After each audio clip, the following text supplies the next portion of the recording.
నమస్తే. Welcome to our channel. నేను ప్రియాంకారావు. కూటమి ప్రభుత్వం మరో రికార్డు సృష్టించింది. రాయలసీమకి రికార్డు స్థాయిలో అధిక మొత్తంలో నీరిస్తూ అంటే హంద్రీనీవా ప్రాజెక్ట్ నుండి నీరు అందిస్తూ ఒక రికార్డు నెలకొల్పింది. మరి ఇప్పుడు రాయలసీమ సస్యశ్యామలంగా మారబోతుంది. దీనికి అంటే చాలా మంది ఇప్పుడు టీడీపీ వాళ్ళు కూడా చెప్తున్న మాట ఏంటంటే 2014-19 మధ్యలోనే దీనికి బీజం పడింది.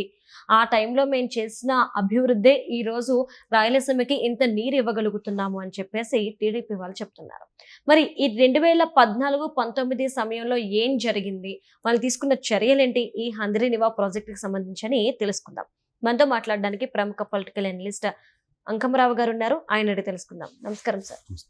అంటే 2014-19 మధ్యలో రాయలసీమ కోసం వాళ్ళు ఏదైతే కృషి చేశారో టీడీపీ ప్రభుత్వం, ఈరోజు దాని ఫలితం రాయలసీమకి రికార్డు స్థాయిలో నీటిని అందించగలుగుతున్నారు.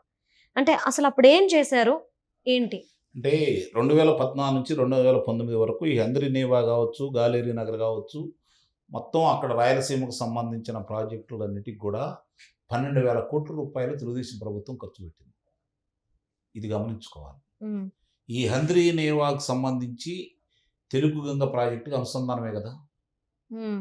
ఈ తెలుగు గంగ ప్రాజెక్ట్ అనేది ఆ పేరు పెట్టి దాన్ని ప్రారంభించింది నందమూరి తారక రామారావు గారు ఆయనే కదా.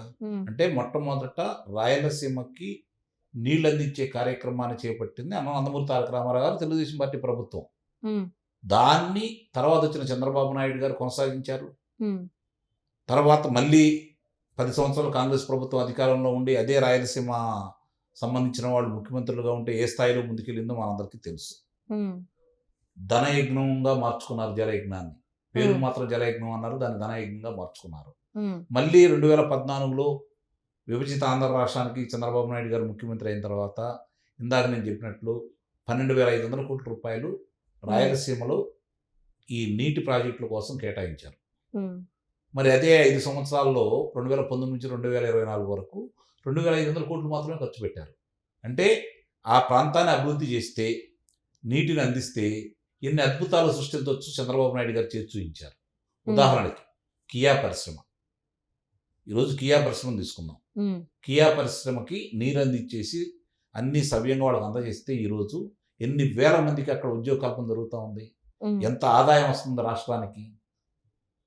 ఈరోజు హంద్రీనీవా తీసుకుందాం చంద్రబాబు నాయుడు గారు. రెండోది, దీనివల్ల ఏం జరిగిందని చెప్పని ఆలోచించుకుంటా ఉంటే ముఖ్యంగా రాయలసీమ జిల్లాలని హార్టికల్చరల్ హబ్గా మార్చాలని చెప్పని ఆయన భావిస్తూనే ఉన్నాడు కదా. దానిలో భాగంగానే 2014 నుంచి 2019 వరకు పులివెందుల కూడా నీరు అందించారు చంద్రబాబు నాయుడు గారు. మరి ఈయన పులివెందులకు నీరు అందించినటువంటి చంద్రబాబు నాయుడు గారు ఆయన తీసుకొచ్చినటువంటి ఈ నీటి ప్రాజెక్టుల్లో ఆయన చేసినటువంటి పనుల వల్ల రాయలసీమలో ముఖ్యంగా అనంతపురం జిల్లా నుంచి అరటి పంట విస్తృతంగా సాగులోకి వచ్చేసి తద్వారా అనంతపురం నుంచి డైరెక్ట్గా ఢిల్లీకి ప్రత్యేక రైలు ద్వారా ఇక్కడ పండించినటువంటి పంట ఏదైతే ఉంటుందో పళ్ళకు సంబంధించి ముఖ్యంగా అరటి ఇటు ద్వారా ప్రత్యేకంగా తరలించే కార్యక్రమాన్ని చేపట్టడం కూడా జరిగింది. అంటే రాయలసీమ రత్నాలసీమగా చేయాలని చెప్పని చంద్రబాబు నాయుడు గారు తెలుగుదేశం ప్రభుత్వం భావిస్తే, కాదు మాది ఫ్యాక్షన్ సీమ, అదే కొనసాగిస్తాము, మళ్ళీ రాయలసీమగానే మారుస్తాము, మాకు అభివృద్ధి అక్కర్లేదు అని చెప్పని నేను ఆ ప్రాంతవాసిగా చెప్పుకునే జగన్మోహన్ రెడ్డి 52 నియోజకవర్గాలు ఉన్న రాయలసీమ ప్రాంతంలో 49 నియోజకవర్గాల్లో వైఎస్ఆర్సీపీ పార్టీని గెలిపిస్తే ఆయన రాయలసీమకి ఇచ్చినటువంటి కానుకలు ఇవన్నీ గమనించుకోండి మీరు. కాబట్టే ప్రజలు ఇవన్నీ గమనించారు. కాబట్టే మళ్ళీ ఈరోజు కూటమి ప్రభుత్వానికి 45 నియోజకవర్గాలను ఇచ్చారు. 52లో 49 నియోజకవర్గాలు ఇచ్చిన వాళ్ళకి 7 నియోజకవర్గాలకే పరిమితం చేశారు. రాయలసీమకు వాళ్ళు ఎంత అన్యాయం చేశారో వాళ్ళు ప్రత్యక్షంగా వాళ్ళు ఎదుర్కొన్నారు. కాబట్టి వాళ్ళు ఇచ్చిన తీర్పు ఇది. అంటే ప్రజల అవసరాలని, నీటి అవసరాలని, దానివల్ల ఉపయోగాలని గుర్తించి నాయకుడు సవ్యంగా అందజేయగలిగితే వాళ్ళ జీవితాలు ఏ విధంగా మారుతాయంటానికి ఈరోజు రాయలసీమ ఒక ఉదాహరణ. ఈరోజు పరిశ్రమ అక్కడ రావడానికి కారణం ఏంటి? చంద్రబాబు నాయుడు గారు చూపిస్తున్నటువంటి మార్గం. నీరు ఎక్కడికైనా ఏదైనా అభివృద్ధి చెందాలంటే ముఖ్యంగా నీరు కావాలి. ఆ నీరుని ఈరోజు హంద్రీనీవా కాలువ ద్వారా 190 రోజుల్లో 40 టీఎంసీల నీరుని తరలించడం అంటే మామూలు విషయం కాదు కదా. అవును. ఇది ఒక రికార్డు. అవును. దీని ద్వారా ఆ రోజు తెలుగు గంగ ద్వారా కావచ్చు, ఇప్పుడు వీళ్ళు తీసుకొచ్చినట్టు వీటి ద్వారా కావచ్చు, గమనించుకోవాల్సిన అంశం ఏంటంటే చెరువులు ఎప్పుడైతే నిండినాయో గ్రౌండ్ వాటర్ డెవలప్ అయిందా లేదా, అయింది. నీటి వినియోగం తగ్గుతుందా లేదా, అవును. అంటే విద్యుత్ ఆదా అవుతుందా లేదా. అవుతుంది. మరి ఇవన్నీ కూడా ఒక దార్శనికుడు చూపిస్తున్నటువంటి మార్గానికి సంబంధించినవే కదా. అంటే చిత్తశుద్ధి ఒక ప్రజానాయకుడికి, ఒక ముఖ్యమంత్రికి చిత్తశుద్ధి ఉంటే ఏ విధంగా అభివృద్ధి చేయొచ్చో ఈరోజు చేసి చూపిస్తున్నటువంటి వ్యక్తి చంద్రబాబు నాయుడు గారు. వాళ్ళ జిల్లాకి సంబంధించి, వాళ్ళ ప్రాంతానికి సంబంధించి నీరు వచ్చినా కూడా దాన్ని డిస్ట్రిబ్యూటర్ ద్వారా, అంటే కాలువల ద్వారా నీరు అందించకుండా తన ప్రాంతాన్ని కూడా ఎండబెట్టినటువంటి గనుడు జగన్మోహన్ రెడ్డి. వాళ్ళ జిల్లాలో అన్నమయ్య ప్రాజెక్టు బ్రీచ్ అయితే 19 రోజులు తర్వాత వెళ్ళి దాన్ని పరామర్శించి, 13 రోజుల తర్వాత వెళ్ళి దాన్ని పరామర్శించి కనీసం వాళ్ళకి సహాయం కూడా అందజేయకుండా అన్ని గ్రామాలలో తుడిచిపెట్టుకుపోతూ ఉంటే, అంతమంది చనిపోతే అక్కడ 16 గ్రామాలు తుడిచిపెట్టుకుపోయినాయి, 42 మంది దాకా చనిపోయారు నీ వార్తలు ఉన్నాయి. ఏం న్యాయం చేశాడు ఆయన? బ్రిడ్జ్ సరిగ్గా పెడితే బ్రిడ్జ్ అయ్యేది కాదు కదా.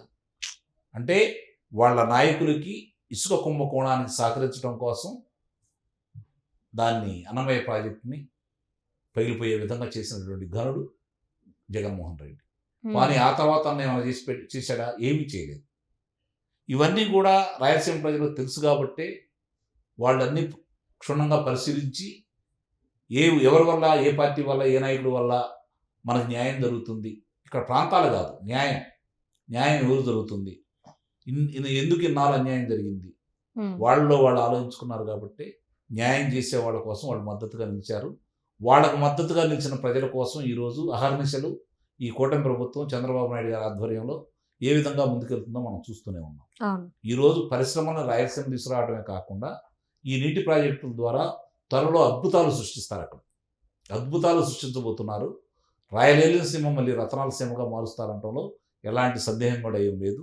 అక్కడ ఉన్నటువంటి పెండింగ్ ప్రాజెక్టులు కూడా వీళ్ళని తొందరగా పూర్తి చేసే కార్యక్రమంలో భాగంగా ఈరోజు కేంద్రం ఒప్పించి నిధులు తీసుకొచ్చే విషయంలో కూడా కూటమి ప్రభుత్వం ముందంజలోనే ఉంది. కాబట్టి ఇంకా మనం అద్భుతంగా ఆంధ్ర రాష్ట్ర వ్యాప్తంగా జరిగే అద్భుతంగా జరిగేటువంటి కార్యక్రమాల గురించి, పూర్తి కాబోతున్న నీటి ప్రాజెక్టుల గురించి త్వరలో మనం కూడా ముచ్చరించుకునే అవకాశం ఉంటుందని అయితే నేను భావిస్తున్నాను. Thank you so much sir.